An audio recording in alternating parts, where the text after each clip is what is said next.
Hi everyone, I'm Marshall Carper and welcome to Marketing Monday. Every Monday I put together a quick little video that covers a tip, a trick, or a strategy that can help you improve your marketing and grow your business. Now, in a couple previous videos, I talked about projecting web traffic and I talked about calculating cost per acquisition. Now, both these videos got me a lot of questions that I think can be answered by addressing lifetime value.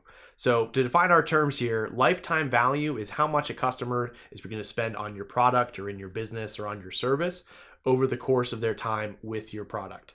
So this is a tricky thing to calculate. It means gathering a lot of data. And this is why pretty much every big box store under the sun has a loyalty program, and pretty much every smaller chain is also using loyalty programs. So that way they can use your email address or a swipe card to track as much of your purchasing behaviors as possible, so they know how much their average customer is going to spend in their store over a certain period of time.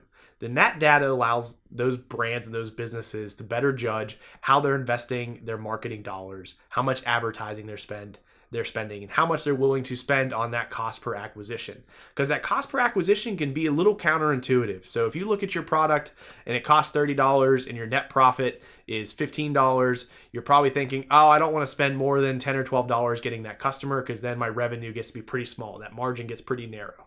So while that's true, maybe even out of the gate that's true, but if that customer is going to buy that product 6 times over, or they're going to buy multiple other products from your business over the course of a year, 2 years, 3 years, you might be willing to spend a bit more upfront on that customer. So it might seem like a loss in the short run to make that long-term revenue much larger, much more significant in the long term.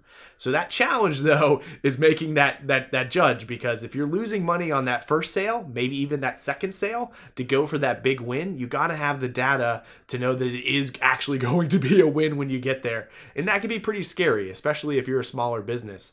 Now, there's businesses that are much larger at this point, and they've garnered a pretty big following. They're willing to spend twice as much the customer value for the first 2 years of that customer's life to get that customer and get them roped in, because they know how much money a loyal customer will generate in the long term. Your brands like Box, Dropbox, Starbucks, these are all companies that are willing to spend a lot upfront to get a customer for a lifetime. So a lot needs to go into play when you're actually looking to leverage lifetime value of a customer, but it should still be part of your data collection. It should still be something you're measuring and playing with now, because the rewards can be pretty big, and you definitely don't want to miss out on that kind of revenue.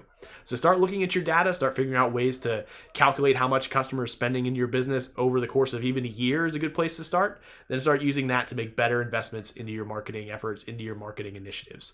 So thanks for joining me this week. I'll see you guys next week.